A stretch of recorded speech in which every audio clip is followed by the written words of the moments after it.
자, 연일 계속되는 좀 전까지 말했던 바로 그 국민의당의 이현주 이야기를 안 할 수가 없어요. 아 부끄럽다. 지겹다 이제. 혹시 이사추라고 아세요? 이사추? 이현주 사퇴 추진위원회. 제가 만들었어요. 아, 난 깜짝 놀랐어요. 네. 난 내가 상상하는 게 맞을까봐. 이현주를 사랑하기 추진위원. 뭐 그런 추진위가 있어? 굉장히 분노하고 있다는 것이 방송으로도 느껴지실 겁니다. 이현주를 유난히 제가 사랑하고 있잖아요, 지금. 이현주란 아이템을. 아 아이템을 네. 아, 깜짝 놀랐네요. 네. 이현주 사퇴 추진위원회 이사추. 저 심정적으로 저는 그 위원장이 되고 싶은 사람이에요. 정말 하지 말아야 될 말들을 실수로 하는 것인 줄 알았죠. 처음에 막말은 예를 들면은 막말들 중에는 국민의 당이기 때문에 문재인 후보에 대한 선거 때 공격 이런 건 그냥 그럴 수 있다고 쳐. 그러다가 이제 비하의 화신처럼 돼버리는 거 있잖아요. 급식 노동자, 뭐 공무원, 알바 이렇게 연타로 막 쏟아질 때는 아, 이 사람은 이제 그게 막말이 아니고 소신, 좋게 말하면 소신이고 나쁘게 말하면은 쓰레기 같은 정신세계를 가진 국회의원이었다니 이렇게 볼 수밖에 없는 거죠. 최근에 알바에 대한 말은 국회의원이 정말 말을 이렇게밖에 못할까? 그것이 이현주가 아니라도 말이에요. 이럴 수가 있나 싶은 그런 느낌이었습니다. 저는 이현주 의원이 사법시험 합격한 이후로 단 한 글자도 공부한 적이 없다는 걸 확신합니다. 그러니까 노동 문제나 사회 문제, 자기가 변호사로서 법률가잖아요. 법률가로서 일을 하면서 처음에 기업에서 처음에 일을 시작했으니까 변호사로서 기업 내에서 벌어지는 법률적 이슈를 마크하는 그런 지식을 매치시키는 그런 학습 말고 정말 철학적으로 법이 왜 존재하며 내가 왜 정치를 하며 노동이 이 시대에 어떤 의미를 가지고 있고 이런 것들에 대해서 단 한 번도 고민도 학습도 해본 적이 없다고 저는 확신해요. 만약에 그런 고민을 정말 잠깐이라도 책 한 권이라도 읽어본 사람이면 이런 식으로 말을 할 수가 없어요.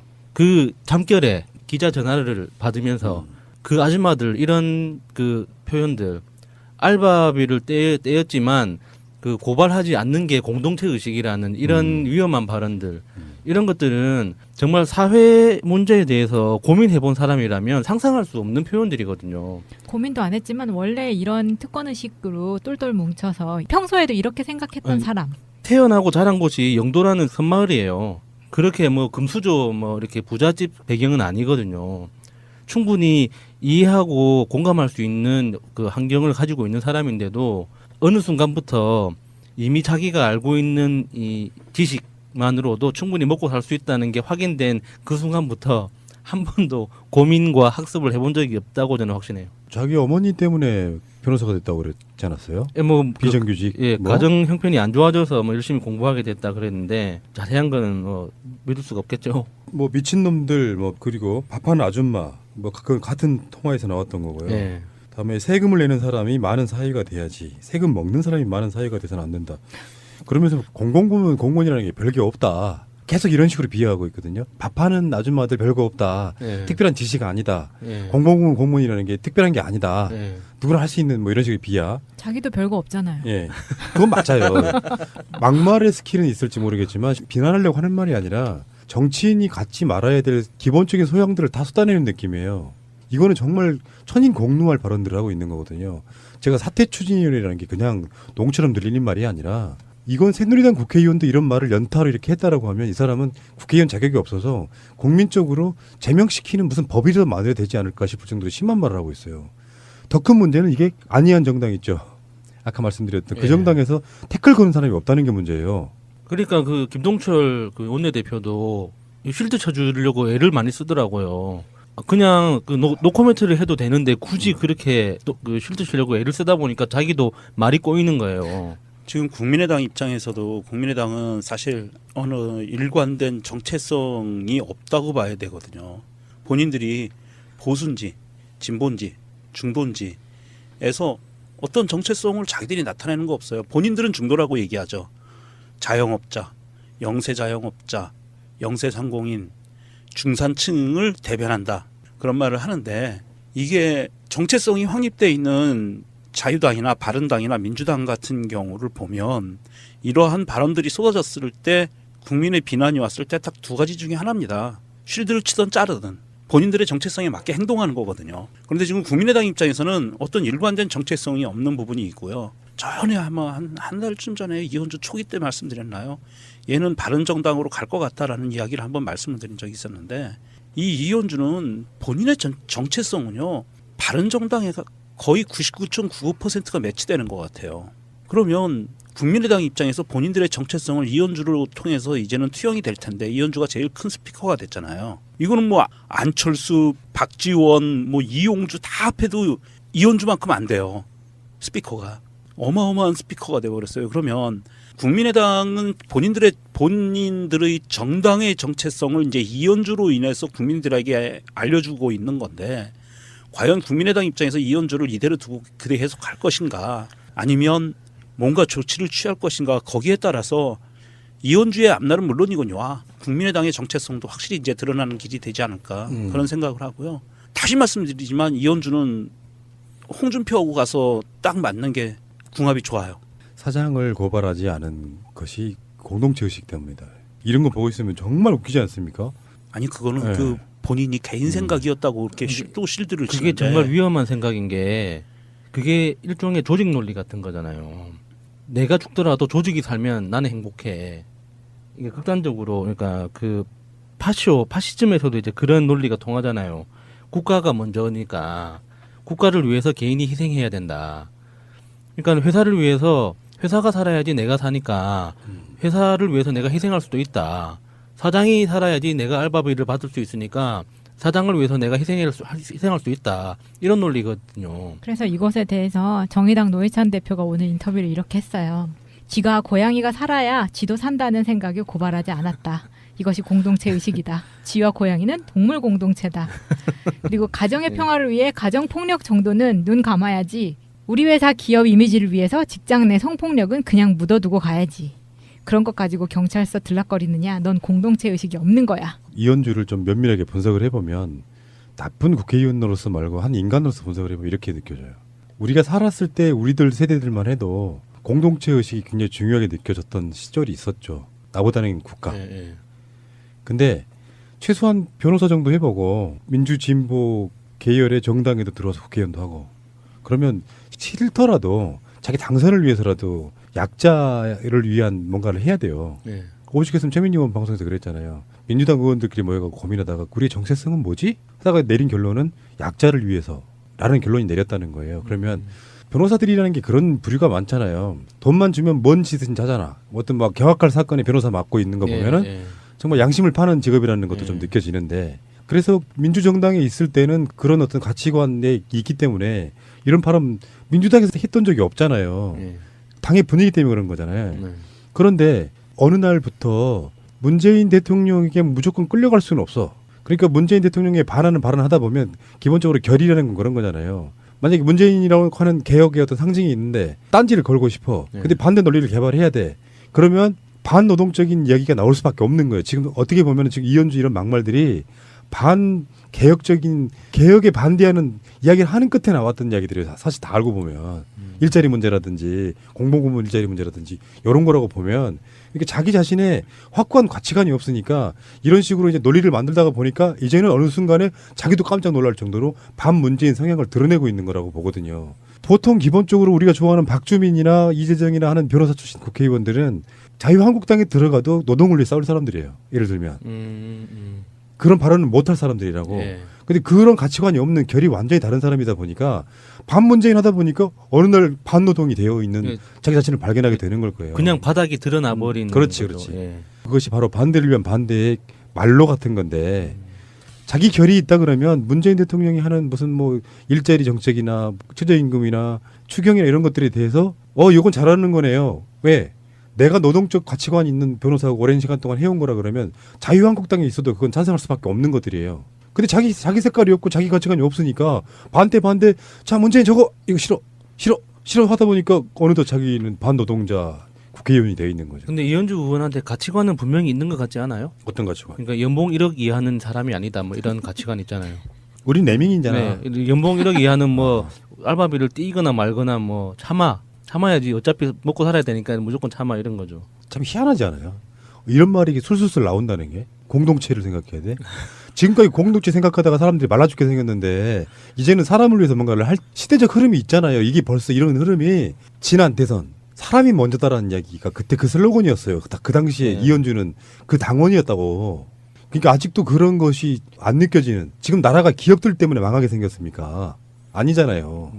이게 그 이현주가 이 발언을 쏟아내고 나서 문제가 심각해지니까 두 번에 걸쳐서 자신의 발언에 대해서 쉴드를 쳤어요. 한 번은 사사로운 개인의 경험에 대한 발언이었다라고 이야기를 했는데 이게 발언한 장소가 국민의당 원내대책회의 석상에서 공식적인 발언을 한 거예요.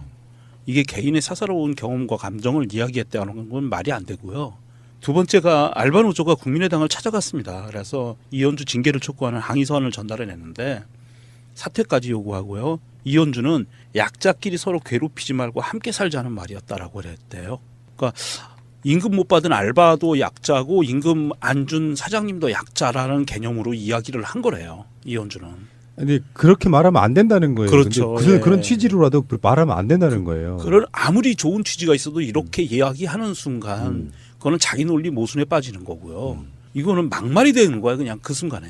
그럼요. 약자가 고통받지 않는 나라를 만들라고 의원을 시켜놨는데 서로 피해주지 말고 공동체 의식을 발휘하라는 거는 그냥 을끼리 싸우고 을끼리 피해받다가 그냥 니네끼리 해결해 이거잖아요. 그러니까 노동 정책이나 노동자를 위해서 막 싸우던 국회의원이라면 모를까. 불과 며칠 전에 공무원 비하, 급식 노동자 비하의 전력이 있으니까 이게 더 공분을 사는 거예요. 단지 이 말 갖고 알바한 노동자분들이 간 게 아니라 그렇죠.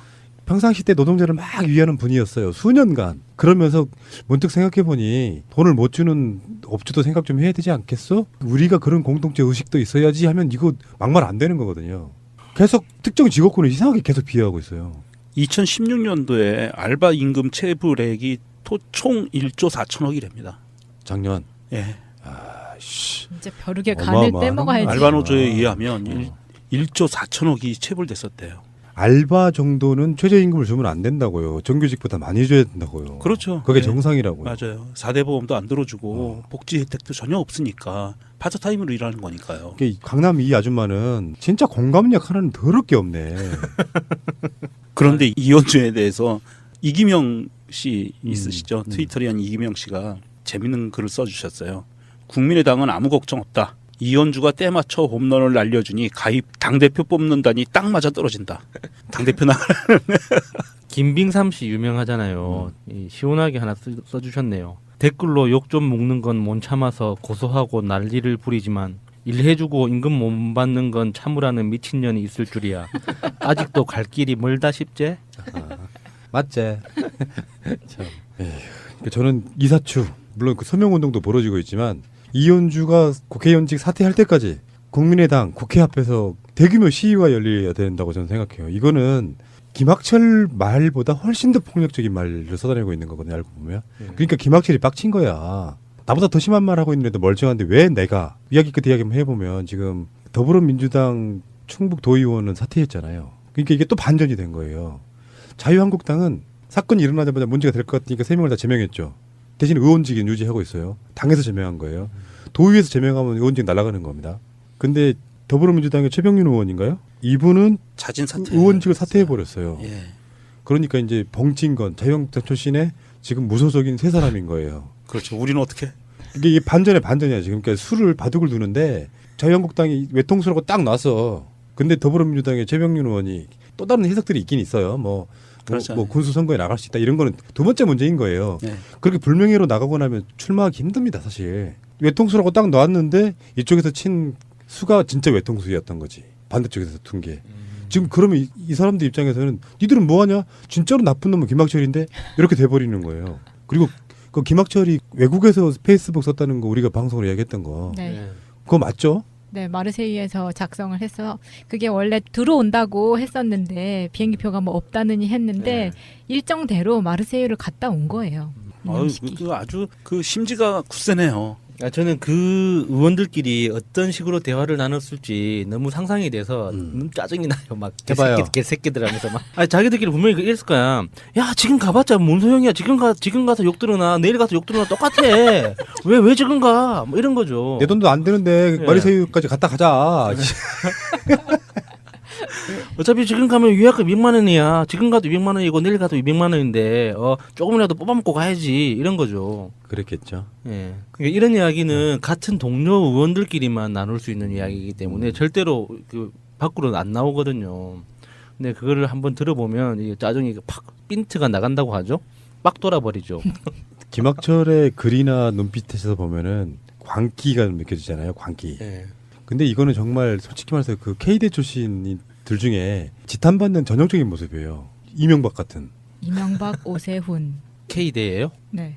자기 간에는 서울에 있는 명문대를 나왔는데 내가 지금 도의원을 하고 있을 그런 짬밥이 아니다. 그래서 상당히 내가 봤을 때는 국회의원을 출마할 생각이 있는 친구처럼 보였어요. 그러다 보니까 그쪽에 아이콘이 되고 싶은 거 있죠. 그러니까 태극기 집회 같은 데 가서 센 발음 막 생긴 건 좁은 문을 뚫고 들어올 수 있겠던데요. 나쁜 행동이나 말을 한 사람이 그렇게 생기면 있잖아요. 정말 비호감이잖아. 예. 저렇게 생겼으니까 저런 말을 하는 걸 거라고 믿어 의심치 않게 되는 그런 생김새. 예, 괜히 사람 나쁜 사람 만들잖아요. 예, 예, 그러니까. 다 나쁜 마음 먹게 만들어서. 아이씨. 어쨌건 김학철보다 더한 게 이현주다. 공감하십니까, 여러분? 그러면 국정인데. 이 여기 썩게 환타님이 정확하게 정의를 해주셨네요.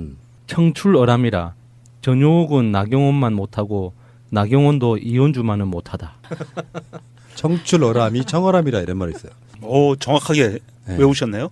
내가 한자 많이 한다 그랬잖아요. 그러니까 청출어람이랑 청어람이랑 다른 거예요? 이거 한 문장이에요. 한 문장이지. 아 청출어람 청어람 이게 청출어람이 청어람이라 아 그게 무슨 뜻입니까? 찾아보세요. 되게 쉬운 말이에요. 검색해 보세요. 청색은 남색에서 나왔다까지가 청출어람이야. 예, 네. 예. 그 다음에 그 나중에 결론이 뒤에가 붙어 있는 거예요. 청어람. 여러분 검색하시고요. 청어람. 아 옛날에 고등학교 때 배웠는데. 자, 이현주까지. 어쨌든 제가 지금 말로 발기한 이사추 많은 분들의 발기? 참여를 바라겠습니다. 발기인. 발기? 왜 이래? 가입. 가입 1호. 동네 누나 이현주. 처음 들으신 분들한테 말씀드리자 그러면 이현주 씨가 우리 야수님의 동네 누나였다는 사실 어렸을 때. 그래서 제가 찢기는 가슴을 부여안고. 안고 가입하겠습니다. 예. 그러고 보니까 오늘은 사실상 국민의당 안이한 정당 지금 방송이었고요. 국민의당 지지자분들이 가끔씩 우리 댓글 다시는데요. 왜 국민의당만 까냐고요. 그들이 갖고 있는 원죄가 있습니다. 김대중 대통령의 유지처럼 느껴졌던 전국정당 민주당. 스스로 발차고 나가신 분들이에요. 어떤 이유가 됐건 간에. 친문 패권 핑계 삼아가지고. 그리고 거짓말로 어마어마한 걸 조작해가지고 선거 치릅니까? 그 선거 치르고 나서 조작이 밝혀지니까 이제 특검하자 그럽니까? 그런데 그 가장 큰 윗선의 책임자가 다시 정계 복귀한다 그럽니까? 좋아할래야 좋아할 수가 없는 그런 모양새인데다가 이현주까지. 이거는 정말 정당을 좋아하고 미워하고의 문제가 아니라 사람 같으냐 사람 같지 않냐의 차이인 것 같아요. 예. 그럼에도 불구하고 우리가 국민의당을 안 깔 수가 있습니까? 자유한국당은 원래 그랬다 치더라도 민주진보 계열의 한 뿌리 속에 나온 사람들이 어쩜 이럴 수가 있습니까? 분당도 싫고 다 싫은 과정을 거치면서 지금 완전 비호감 돼버린 상태라 다시 민주진보 진영의 어떤 한 가족으로 인정받기는 어려울 수도 있다는 생각을 한번 해봤습니다. 그러니까 자기도 말이 꼬이는 거예요. 지금 국민의당 입장에서도 국민의당은 사실 어느 일관된 정체성이 없다고 봐야 되거든요. 본인들이 보수인지 진보인지 중도인지에서 어떤 정체성을 자기들이 나타내는 거 없어요. 본인들은 중도라고 얘기하죠. 자영업자, 영세자영업자, 영세상공인, 중산층을 대변한다. 그런 말을 하는데 이게 정체성이 확립되어 있는 자유당이나 바른당이나 민주당 같은 경우를 보면 이러한 발언들이 쏟아졌을 때 국민의 비난이 왔을 때 딱 두 가지 중에 하나입니다. 쉴드를 치든 자르든 본인들의 정체성에 맞게 행동하는 거거든요. 그런데 지금 국민의당 입장에서는 어떤 일관된 정체성이 없는 부분이 있고요. 전에 아마 한 달쯤 전에 이현주 초기 때 말씀드렸나요? 얘는 바른정당으로 갈 것 같다라는 이야기를 한번 말씀을 드린 적이 있었는데 이 이현주는 본인의 정체성은요. 바른정당에 거의 99.95%가 매치되는 것 같아요. 그러면 국민의당 입장에서 본인들의 정체성을 이현주를 통해서 이제는 투영이 될 텐데 이현주가 제일 큰 스피커가 됐잖아요. 이거는 뭐 안철수, 박지원, 뭐 이용주 다 합해도 이현주만큼 안 돼요. 스피커가. 어마어마한 스피커가 돼버렸어요. 그러면 국민의당은 본인들의 정당의 정체성을 이제 이현주로 인해서 국민들에게 알려주고 있는 건데 자, 연일 계속되는 좀 전까지 말했던 바로 그 국민의당의 이현주 이야기를 안 할 수가 없어요. 아 부끄럽다. 지겹다 이제. 혹시 이사추라고 아세요? 이사추? 이현주 사퇴 추진위원회. 제가 만들었어요. 아, 난 깜짝 놀랐어요. 네. 난 내가 상상하는 게 맞을까봐. 이현주를 사랑하기 추진위원. 뭐 그런 추진위가 있어? 굉장히 분노하고 있다는 것이 방송으로도 느껴지실 겁니다. 이현주를 유난히 제가 사랑하고 있잖아요, 지금. 이현주란 아이템을. 아 아이템을 네. 아, 깜짝 놀랐네요. 네. 이현주 사퇴 추진위원회 이사추. 저 심정적으로 저는 그 위원장이 되고 싶은 사람이에요. 정말 하지 말아야 될 말들을 실수로 하는 것인 줄 알았죠. 처음에 막말은 예를 들면은 이 막말들 중에는 국민의 당이기 때문에 문재인 후보에 대한 선거 때 공격 이런 건 그냥 그럴 수 있다고 쳐. 그러다가 이제 비하의 화신처럼 돼버리는 거 있잖아요. 급식 노동자, 뭐 공무원, 알바 이렇게 연타로 막 쏟아질 때는 아, 이 사람은 이제 그게 막말이 아니고 소신, 좋게 말하면 소신이고 나쁘게 말하면은 쓰레기 같은 정신 세계를 가진 국회의원이었다니 이렇게 볼 수밖에 없는 거죠. 최근에 알바에 대한 말은 국회의원이 정말 말을 이렇게밖에 못할까? 그것이 이현주가 아니라도 말이에요. 이럴 수가 있나 싶은 그런 느낌이었습니다. 저는 이현주 의원이 사법시험 합격한 이후로 단 한 글자도 공부한 이 지식만으로도 충분히 먹고 살 수 있다는 게 확인된 그 순간부터 한 번도 고민과 학습을 해본 적이 없다고 저는 확신해요. 자기 어머니 때문에 변호사가 됐다고 그랬지 않았어요? 뭐 비정규직. 예, 뭐? 가정 형편이 안 좋아져서 뭐 열심히 공부하게 됐다 그랬는데 자세한 거는 믿을 수가 없겠죠. 뭐 미친놈들 뭐 그리고 밥하는 아줌마 뭐 그건 같은 통화에서 나왔던 거고요. 예. 다음에 세금을 내는 사람이 많은 사회가 돼야지 세금 먹는 사람이 많은 사회가 돼서는 안 된다. 그러면서 공공부문 공무원이라는 게 별게 없다. 계속 이런 식으로 비하하고 있거든요. 밥하는 아줌마들 별거 없다. 예. 특별한 지시가 아니다. 예. 공공부문 공무원이라는 게 특별한 게 아니다. 예. 누구나 할 수 있는 뭐 이런 식의 비하. 자기도 별거 없잖아요. 예, 그건 맞아요. 막말의 스킬은 있을지 모르겠지만 비난하려고 하는 말이 아니라 정치인이 갖지 말아야 될 기본적인 소양들을 다 쏟아내는 느낌이에요. 이거는 정말 천인공노할 발언들을 하고 있는 거거든요. 제가 사퇴 추진위원회라는 게 그냥 농처럼 들리는 말이 아니라 이건 새누리당 국회의원도 이런 말을 연타로 이렇게 했다라고 하면 이 사람은 국회의원 자격이 없어서 국민적으로 제명시키는 무슨 법이라도 만들어야 되지 않을까 싶을 정도로 심한 말을 하고 있어요. 더 큰 문제는 이게 안희한 정당 있죠. 아까 말씀드렸던 그 예. 정당에서 태클 거는 사람이 없다는 게 문제예요. 그러니까 그 김동철 그 원내대표도 이 쉴드 쳐주려고 애를 많이 쓰더라고요. 그냥 그 노코멘트를 해도 되는데 굳이 그렇게 또 그 쉴드 치려고 애를 쓰다 보니까 이게 없다는 걸 확신합니다. 그러니까 노동 문제나 사회 문제, 자기가 변호사로서 법률가잖아요. 법률가로서 일을 하면서 처음에 기업에서 처음에 일을 시작했으니까 변호사로서 기업 내에서 벌어지는 법률적 이슈를 마크하는 그런 지식을 매치시키는 그런 학습 말고 정말 철학적으로 법이 왜 존재하며 내가 왜 정치를 하며 노동이 이 시대에 어떤 의미를 가지고 있고 이런 것들에 대해서 단 한 번도 고민도 학습도 해본 적이 없다고 저는 확신해요. 만약에 그런 고민을 정말 잠깐이라도 책 한 권이라도 읽어본 사람이면 이런 식으로 말을 할 수가 없어요. 그 잠결에 기자 전화를 받으면서 그 아줌마들 이런 그 표현들 알바비를 떼었지만 그 고발하지 않는 게 공동체 의식이라는 이런 위험한 발언들 이런 것들은 정말 사회 문제에 대해서 고민해본 사람이라면 상상할 수 없는 표현들이거든요. 고민도 안 했지만 원래 이런 특권의식으로 똘똘 뭉쳐서 평소에도 이렇게 생각했던 아니, 사람. 태어나고 자란 곳이 영도라는 섬마을이에요. 그렇게 뭐 금수저 뭐 이렇게 부잣집 배경은 아니거든요. 충분히 이해하고 공감할 수 있는 그 환경을 가지고 있는 사람인데도 어느 순간부터 이미 자기가 알고 있는 네. 과연 국민의당 입장에서 이현주를 이대로 두고 그대 해석할 것인가 아니면 뭔가 조치를 취할 것인가 거기에 따라서 이현주의 앞날은 물론이군요. 국민의당의 정체성도 확실히 이제 드러나는 길이 되지 않을까 그런 생각을 하고요. 다시 말씀드리지만 이현주는 홍준표하고 가서 딱 맞는 게 궁합이 좋아요. 사장을 고발하지 않은 것이 공동체 의식 때문이다. 이런 거 보고 있으면 정말 웃기지 않습니까? 아니 그거는 네. 그 본인이 개인 생각이었다고 이렇게 또 실드를 그게 치는데 정말 위험한 생각인 게 그게 일종의 조직 논리 같은 거잖아요. 내가 죽더라도 조직이 살면 나는 행복해. 이게 극단적으로 그러니까 그 파시즘에서도 이제 그런 논리가 통하잖아요. 국가가 먼저니까 국가를 위해서 개인이 희생해야 된다. 그러니까 회사를 위해서 회사가 살아야지 내가 사니까 회사를 위해서 내가 희생할 수도 있다. 사장이 살아야지 내가 알바비를 받을 수 있으니까 사장을 위해서 내가 희생할 수 있다. 이런 논리거든요. 그래서 이것에 대해서 정의당 노회찬 대표가 오늘 인터뷰를 이렇게 했어요. 쥐가 고양이가 살아야 쥐도 산다는 생각에 고발하지 않았다. 이것이 공동체 의식이다. 쥐와 고양이는 동물 공동체다. 그리고 가정의 평화를 위해 가정폭력 정도는 눈 감아야지. 우리 회사 기업 이미지를 위해서 직장 내 성폭력은 그냥 묻어두고 가야지. 그런 것 가지고 경찰서 들락거리느냐? 넌 공동체 의식이 없는